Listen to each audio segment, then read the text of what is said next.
కథావాణి శ్రోతలందరికీ చెప్పాలని ఉందికి స్వాగతం. నేను డాక్టర్ శ్రీమతి కొఠారి వాణి చలపతిరావుని. ఈరోజు మీకు నేను యువత చెప్పేది విందాం అనే ఆలోచనాత్మకమైన విశ్లేషణాత్మకమైన విషయం గురించి చెప్పబోతున్నాను. నా చెప్పాలని ఉందిలో మరొకరి చెప్పాలని ఉంది ఇది అన్నమాట. ఎవరు ఏం చెప్పినా మనం వినాలండి. అది మనకు నచ్చినా నచ్చకపోయినా, ఆ మాటల్ని మనం అంగీకరించినా అంగీకరించకపోయినా. అందుకే ఈనాటి యువత ఏం చెప్తోందో అది నేను విన్నది, నాకు తెలిసింది ఒక స్క్రిప్ట్గా రాసుకొని యువత చెప్పేది విందాం పేరిట ఈరోజు మీకు వినిపించబోతున్నాను. కనుక అదేంటో చూద్దాం. కాలం మారుతోంది, తరాలు మారుతున్నాయి. కనుక కాలాన్ని బట్టి ఆలోచనల్లో, జీవన విధానంలో పరిణామం అనేది చోటు చేసుకోక తప్పదు. గనక తరాల మధ్య అంతరం తప్పటం లేదు. గతకాలము మేలు వచ్చు కాలము కంటెన్ అని పెద్దవాళ్ళు అంటుంటే, మంచి గతమున కొంచెమేనోయ్ అంటున్నారు కుర్రకారు. ఇలా ఒకళ్ళనొకళ్ళు దెప్పుకోవటం, విమర్శించుకోవటం కన్నా ఏ కాలంలో ఉండే మంచి ఆ కాలంలో ఉంది, ఏ కాలంలో ఉండే చెడు ఆ కాలంలో ఉంది అని అనుకొని సమన్వయ ధోరణికి వస్తే కానీ ఈ పంచాయతీకి ఒక పరిష్కార మార్గం గోచరించదు. అయితే గతాన్ని ఇప్పుడు నేను ఇక్కడ నా మాటల్లో తవ్వబోవటం లేదు. గతం గతః. మధ్యయుగపు వాళ్ళు అటు గతానికి ఇటు వర్తమానానికి వారధిగా ఉన్నవాళ్ళు వాళ్ళే కాలానికి అనుగుణంగా మారటం కోసం యువత చెప్పేది విని అందులోని నిజానిజాలు, సాధ్యాసాధ్యాలు పెద్ద మనసుతో ఆలోచించి విశ్లేషించుకోవాలి. ఆ తర్వాత కొంత రాజీ ధోరణికి రావటం కోసం వాళ్ళ నమ్మకాలను, సిద్ధాంతాలను, యువత మాటల్లో చెప్పాలంటే చాదస్తాలను, మూఢనమ్మకాలను పక్కకు పెట్టి ఓ మెట్టు కిందికి దిగి కాలానికి అనుగుణంగా మారి వ్యవహరించక తప్పదు.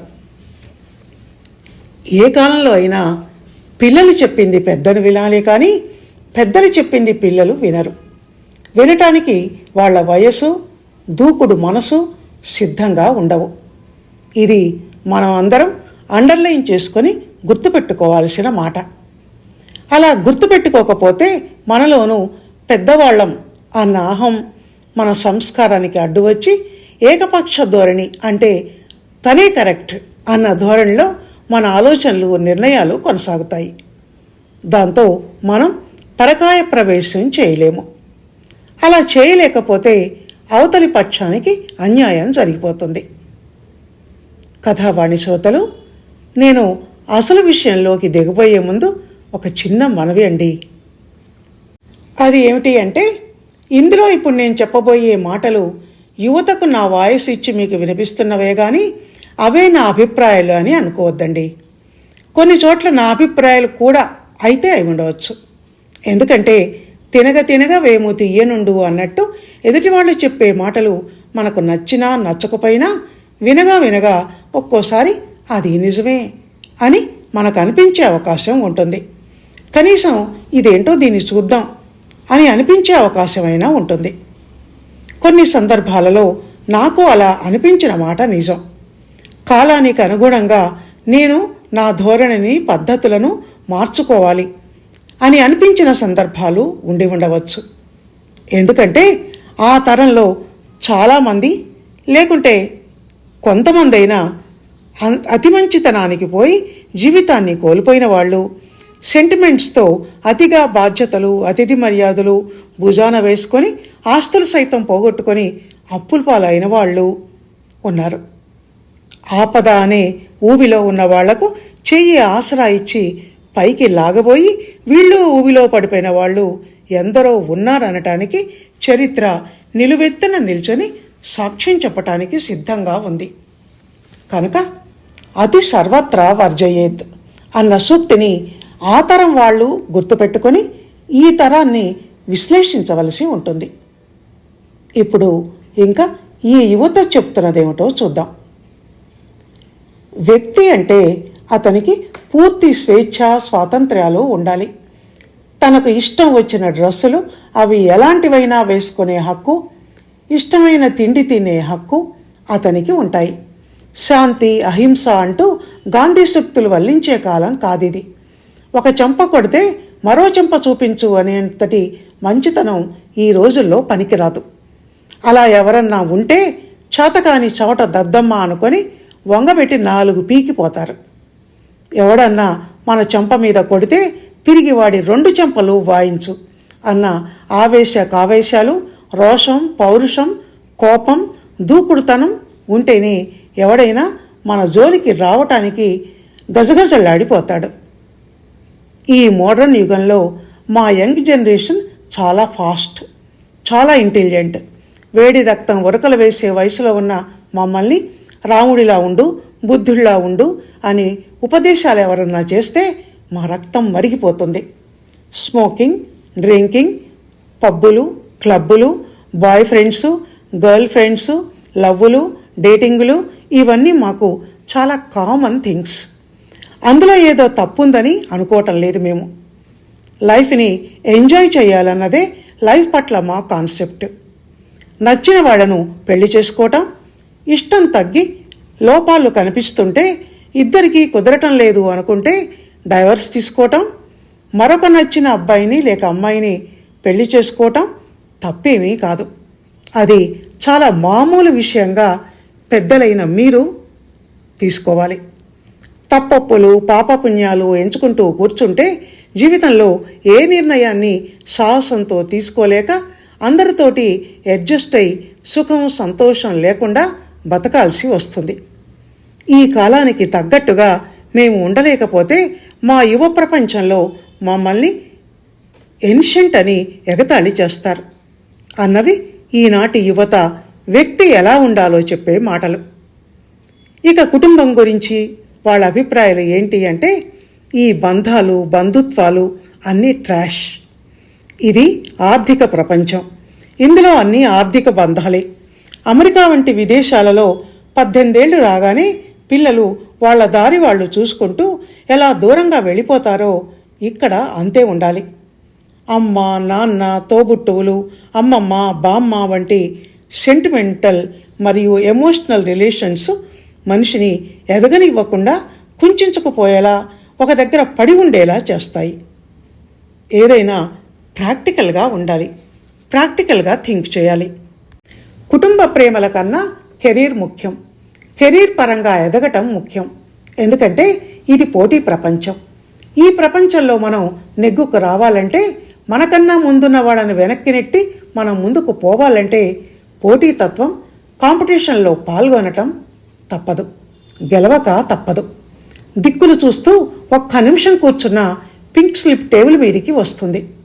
అంటే అదే ఉద్యోగం నుంచి ఊస్టింగ్ ఆర్డర్స్ అన్నమాట అని పిల్లలు చాలా డాషింగ్గా, డేరింగ్గా, ఎలాంటి మొహమాటాలు లేకుండా మొహం మీద కొట్టినట్టు పెద్దతరానికి చెప్తున్నారు. డాలర్ల మోజులో లక్షల ప్యాకేజీ శాలరీస్ కోసం యువత ఎప్పుడైతే దేశం వదిలిపెట్టి కన్నవాళ్లను ఓల్డేజ్ హోమ్స్లోనో, ఒంటరిగా ఇంట్లోనో వదిలేసి వలసపోవటం మొదలైందో అప్పుడే ఈ ధోరణి ప్రారంభమైంది. అది రాను రాను మరింత పెరిగి సాఫ్ట్వేర్ జాబ్స్ ఇప్పుడు దినదిన గండం అన్నట్టుగా తయారయ్యాయి. పెద్దలు స్వదేశంలో వృద్ధాప్యపు బాధలతో పలకరించే కుటుంబ సభ్యులు లేక మానసిక రోగాలకు గురవుతున్నారు అని మనం మాట్లాడితే పిల్లలు ముఖాలు చిట్లిస్తున్నారు. ఎప్పుడూ ఆ పాత బూజుపట్టిన ఆలోచన విధానమేనా? మీరు మారరాయిక? మేము మిమ్మల్ని హోమ్స్లో వదిలేస్తే ఎందుకు ఏదో కొంప మునిగిపోతున్నట్టు ఈ కాలంలో కొడుకులు, కోడళ్ళు అంటూ పాత సినిమా డైలాగులు చెప్తున్నారు. కాలాన్ని బట్టి మీరు అక్కడ ఉండక తప్పదు. ఇంతకు ముందులా ఉమ్మడి కుటుంబాలు, తల్లిదండ్రులను నెత్తిన పెట్టుకొని చూసుకునే పిల్లలు జాంతానాయి. నిజానికి మీకు ఇంట్లో కన్నా అక్కడే బాగుంటుంది. ఈ రోజుల్లో ఓల్డేజ్ హోమ్స్ అనాథ శరణాలయాల్లా, సంక్షేమ హాస్టల్లా ఏమీ ఉండటం లేదు. 25-30 వేలు నెలకు చెల్లిస్తే ఏసీ గదులు, రుచికరమైన భోజనం, ఆ ప్రాంగణంలోని గుడి, ఆధ్యాత్మిక కార్యక్రమాలు, హాస్పిటల్ సౌకర్యాలు అన్నీ ఉంటున్నాయి. కాలు కింద పెట్టే పని లేకుండా 5 స్టార్ హోటల్లో ఉన్నట్టు దర్జాగా ఉండొచ్చు. డబ్బులు మేమే కదా కడతాం. ఉండటానికి మీకేం తీపరం అంటూ మోడర్న్ లైఫ్ స్టైల్ను బోధిస్తున్నారు. మేము ఫారెన్లో ఉంటూ 4 ఏళ్లకో 5 ఏళ్లకో వస్తే ఏమైంది? ఫోన్లు లేవా? వీడియో కాల్స్ లేవా? అందులో చూసుకుంటున్నాం, మాట్లాడుకుంటున్నాం కదా అని అంటున్నారు. కథావాణి శ్రోతలు, ఈ కాలపు యూత్ మాటలు వాదన విన్నారు కదా.